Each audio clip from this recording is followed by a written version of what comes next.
On commence en 1750 en Amérique du Nord. Cela fait 150 ans que des colons en provenance d'Europe de l'Ouest, pour la plupart fuyant la pauvreté, les famines ou des persécutions religieuses ou politiques, viennent s'installer sur ces terres au détriment des millions d'autochtones appelés les Amérindiens qui y vivent depuis des milliers d'années. Sur la côte Est, la Grande-Bretagne a su s'imposer pour former 13 colonies où vivent 1,5 million d'âmes. Au nord, ceux-ci dépendent principalement de la pêche et du commerce, alors qu'au sud, le climat est idéal pour la culture de produits tels que le tabac, le riz ou le coton. De riches propriétaires terriens, appelés les planteurs, s'emparent de vastes territoires qu'ils exploitent en achetant des esclaves en provenance d'Afrique via le commerce triangulaire. Plus à l'ouest, la chaîne montagneuse des Appalaches forme une frontière naturelle. Derrière se trouve la vaste colonie française qui vit principalement du commerce des fourrures. La tension monte entre les colonies françaises et britanniques. Lorsqu'éclate la guerre de 7 ans en Europe, la Grande-Bretagne prend le dessus et s'empare de la Nouvelle-France. Les tribus amérindiennes qui y vivent s'unissent alors pour réclamer le départ des Britanniques et la reconnaissance d'un État leur appartenant. Pour calmer la situation, le gouvernement britannique dessine à la va-vite une réserve indienne entre les Appalaches, le fleuve Mississippi et les Grands Lacs. Ce qui ne plaît pas aux colonies qui voulaient en profiter pour étendre leurs possessions vers l'ouest. De plus, la guerre ayant coûté cher pour la Grande-Bretagne, le pays compte profiter de ces colonies pour rembourser ses dettes en y imposant de nouvelles taxes, ce qui fait encore monter la colère des colons.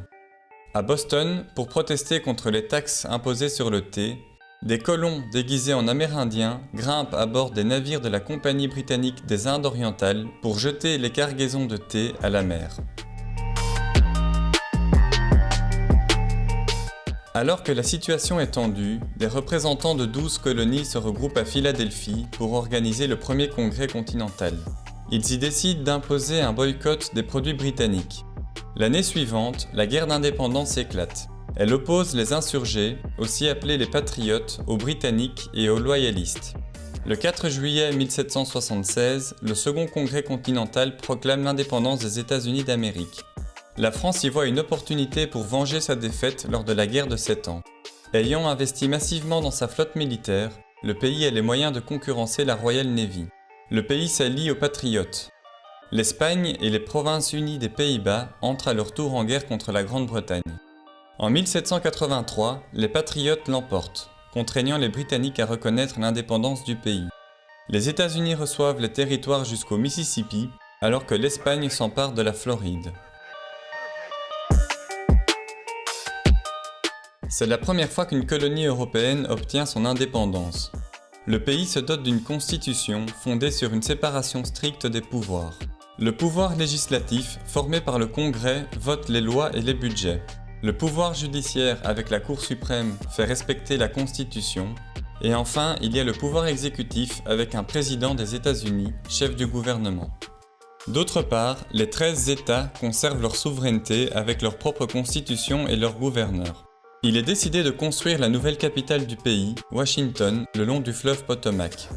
À l'ouest, chaque nouveau territoire ayant au moins 60 000 citoyens libres pourra former un nouvel État égal aux autres. Des pionniers partent s'y installer, chassant les tribus amérindiennes à l'ouest du fleuve Mississippi. En 1800, la France obtient de l'Espagne la Louisiane en échange du royaume d'Étrurie. Mais il est difficile de protéger ce vaste territoire lointain et encore mal connu. Craignant de perdre la Louisiane au profit du Royaume-Uni lors d'une prochaine guerre, il est décidé de la vendre aux États-Unis. Le Congrès finance alors des expéditions d'exploration vers l'océan Pacifique. En Europe, la France et le Royaume-Uni s'affrontent à nouveau. Les États-Unis tentent d'abord de rester neutres, mais suite à des tensions avec les Britanniques, entrent en guerre. Le pays échoue à envahir le Canada alors qu'un raid maritime britannique atteint Washington et brûle la ville. À la fin de la guerre, les États-Unis abandonnent leurs ambitions au nord et se tournent désormais vers le sud où l'Empire espagnol décline. Une incursion militaire en Floride permet après des négociations l'annexion du territoire. Tout à l'ouest, l'Oregon est partagé avec le Royaume-Uni. À l'est du Mississippi, 5 tribus amérindiennes s'étaient adaptées au mode de vie sédentaire et agraire des colons. Mais le Congrès décide de tout de même libérer les terres et de les chasser dans une réserve à l'ouest du Mississippi. En chemin, des milliers d'entre eux meurent d'épuisement. Au Mexique, le Texas, qui est peuplé majoritairement par des colons en provenance des États-Unis, proclame son indépendance.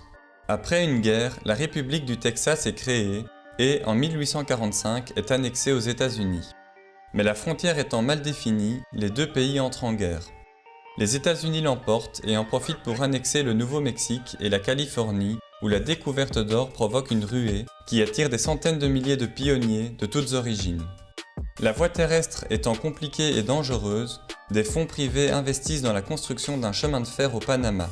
L'État de Californie est admis, celui-ci est non esclavagiste. Le fossé se creuse entre les États du Sud, agraires et esclavagistes qui souhaitent voir leur modèle s'étendre vers l'Ouest, et le Nord, industriel et abolitionniste.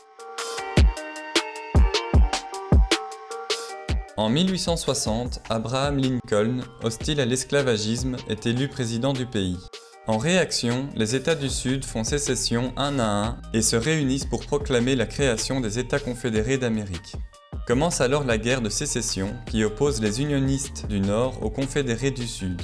Le Nord met en place un blocus maritime sur la côte atlantique, empêchant tout soutien en provenance d'Europe et bloquant les exportations de coton. En 1865, le Nord l'emporte et en profite pour imposer sa politique. L'esclavagisme est aboli, 3,5 millions d'esclaves sont affranchis. Mais les Afro-Américains sont désormais victimes de ségrégation et de racisme, notamment via l'apparition du Ku Klux Klan, une organisation suprémaciste blanche. Beaucoup migrent alors vers le nord, alors que d'autres se regroupent dans les villes. L'Empire russe, craignant de perdre l'Alaska au profit du rival britannique, choisit lui aussi de vendre son territoire aux États-Unis. Pour accélérer la conquête de l'Ouest, le gouvernement finance la construction de lignes de chemin de fer transcontinentales. Dans le centre du pays, l'invention de nouvelles machines agricoles permet l'exploitation intensive des terres. D'immenses plantations de blé, de maïs et de vastes pâturages apparaissent aux dépens des 250 000 derniers Amérindiens qui sont casés dans des réserves. D'autre part, les nombreuses richesses découvertes dans les sols permettent un développement rapide de l'industrie. Depuis le vieux continent, le pays est vu comme un Eldorado. Fuyant la misère ou des persécutions religieuses, de nombreux Européens du Sud et de l'Est migrent vers les États-Unis, où ils forment une nouvelle main-d'œuvre bon marché. Mais le boom industriel ne profite réellement qu'à une minorité. Seule une élite s'enrichit très vite en s'emparant de monopoles dans des secteurs tels que l'acier, le chemin de fer, le pétrole ou les banques au détriment des ouvriers et des paysans, dont des femmes et des enfants qui travaillent dans de rudes conditions. Un peu partout, des grèves ont lieu pour réclamer des droits, mais celles-ci sont souvent matées dans la violence par des milices privées ou par la garde nationale. Alors que les puissances européennes se partagent une bonne partie du monde, les États-Unis s'intéressent à leur tour à l'international. Après avoir annexé Hawaï au milieu de l'océan Pacifique, le pays se tourne vers Cuba où a lieu une révolte contre les Espagnols. Les États-Unis soutiennent les indépendantistes cubains. Après l'explosion mystérieuse d'un navire de l'US Navy dans le port de la Havane, la guerre éclate entre l'Espagne et les États-Unis. Les États-Unis l'emportent, obtiennent l'indépendance de Cuba et s'emparent de Porto Rico, de l'île de Guam et des Philippines. Le pays devient à son tour une puissance coloniale. En Colombie, une société française a entamé la construction d'un canal qui reliera les deux océans. Cela raccourcirait considérablement le trajet entre la côte est et la côte ouest des États-Unis. Le pays rachète le projet, puis intervient pour soutenir l'indépendance du Panama. Le nouveau gouvernement offre aux États-Unis une bande de terre de 16 km pour finaliser la construction du canal qui est inauguré en 1914. En Europe commence la Première Guerre mondiale. Les ouvriers et les paysans se retrouvent au front, l'industrie du continent tourne au ralenti. L'industrie des États-Unis prend alors le relais et malgré la neutralité du pays, vend à crédit des munitions, de la nourriture, des habits ou des automobiles aux pays de l'Entente. En réaction, l'Allemagne tente d'imposer un blocus maritime en coulant les navires marchands dans les eaux britanniques. En 1917, un télégramme allemand destiné au Mexique est intercepté. Celui-ci propose une alliance militaire contre les États-Unis. Cette fois, le pays entre en guerre aux côtés de l'Entente. 2 millions de soldats sont envoyés sur les fronts européens, 116 000 y meurent. Après la victoire de l'Entente, l'Europe est endettée vis-à-vis des États-Unis. L'économie du pays est prospère. Dans les usines, le travail à la chaîne fait exploser la production et diminuer les prix. La hausse du pouvoir d'achat et les crédits font exploser les ventes d'automobiles, de toutes sortes d'électroménagers et d'actions en bourse. Hollywood devient une usine à stars. Grâce aux ventes de radio, des styles de musique tels que le jazz deviennent populaires. À New York principalement, des clubs de nuit ouvrent, l'alcool y coule à flot. Le gouvernement, plus conservateur, tente d'endiguer le phénomène en votant la prohibition. Il est interdit de produire, de transporter ou de vendre de l'alcool. En réaction, des milliers de bars clandestins ouvrent dans tout le pays. Des réseaux mafieux s'emparent du marché et s'enrichissent rapidement. Le Sud ne profite pas de la prospérité. La chute des prix des produits agricoles plonge la région dans la pauvreté. Le Ku Klux Klan reprend de plus belle. Cette fois, en plus des Afro-Américains, les catholiques, les juifs et les immigrants sont visés. L'organisation atteint les 5 millions de membres, puis est interdite après des lynchages. En 1929 a lieu le krach boursier de Wall Street.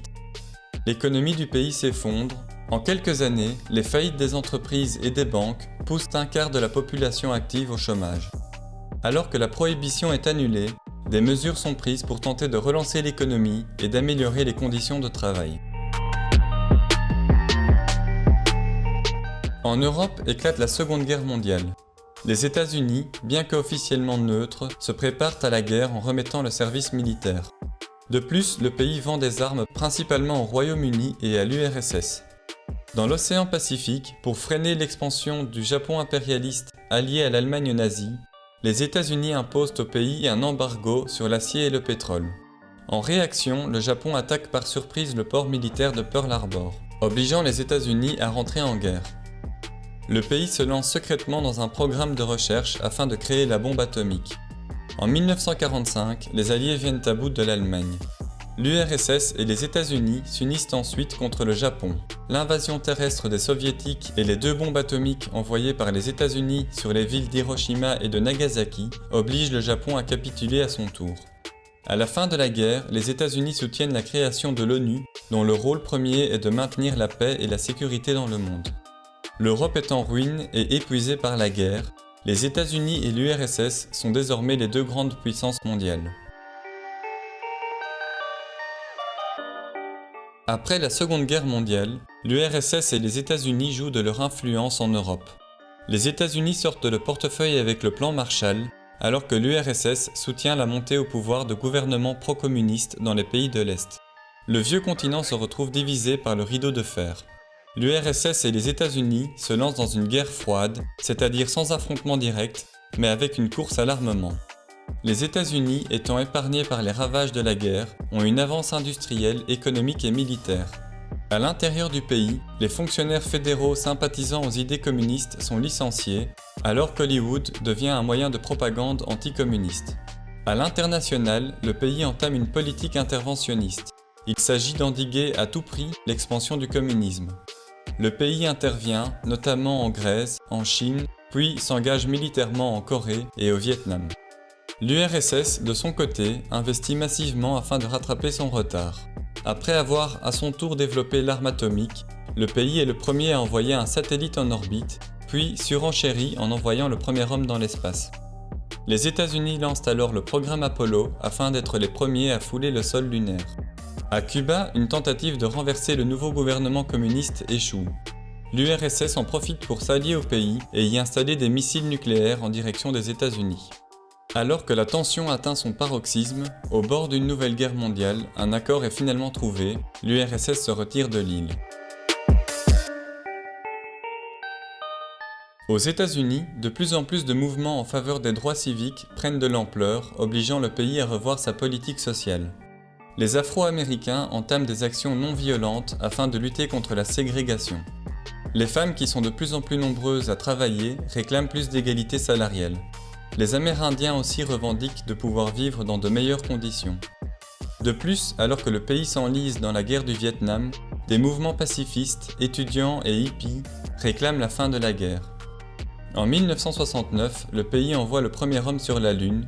Dans le monde, des millions de téléspectateurs observent l'événement en direct sur leur télévision. À l'international, le pays tente d'apaiser la situation en se rapprochant de la Chine et de l'URSS. Des accords sont signés pour entamer un désarmement progressif du nucléaire.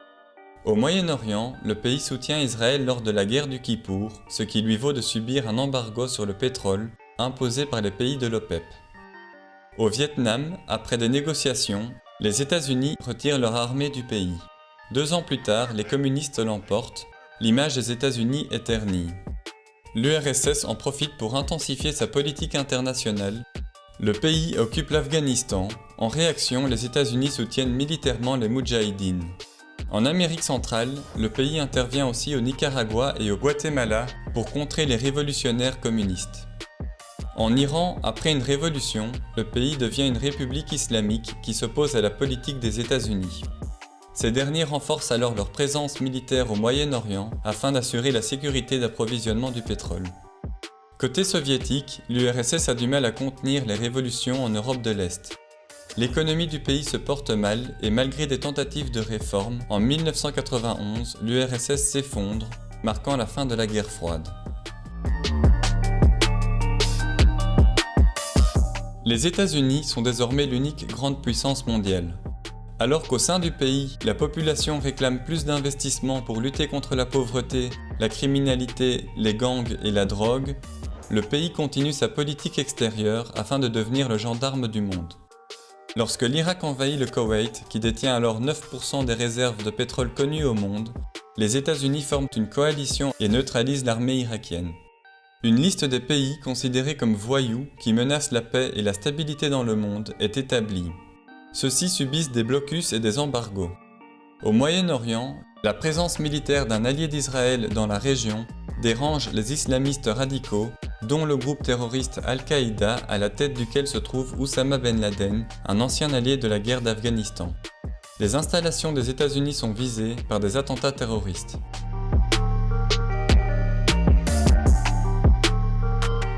Le 11 septembre 2001, les États-Unis sont victimes d'attentats terroristes sur leur territoire. Cette fois, le terrorisme est le nouvel ennemi du pays. Mais celui-ci est plus difficile à combattre car les organisations terroristes fonctionnent discrètement, en réseau mobile et sans frontières. Après s'être lancé dans une guerre contre les talibans en Afghanistan, le pays durcit le ton face à la Corée du Nord, à l'Iran et à l'Irak qu'il considère comme l'axe du mal. Une nouvelle guerre est lancée contre l'Irak, mais cette fois le pays s'embourbe face aux groupes terroristes. En 2008, une crise économique met l'économie mondiale à mal. Le pays tente alors de relancer son économie, notamment en boostant l'extraction du pétrole de schiste sur son territoire. Aujourd'hui, la politique interventionniste du pays est de plus en plus confrontée aux nouvelles puissances que sont la Russie et la Chine. Les États-Unis restent cependant la première puissance économique et militaire.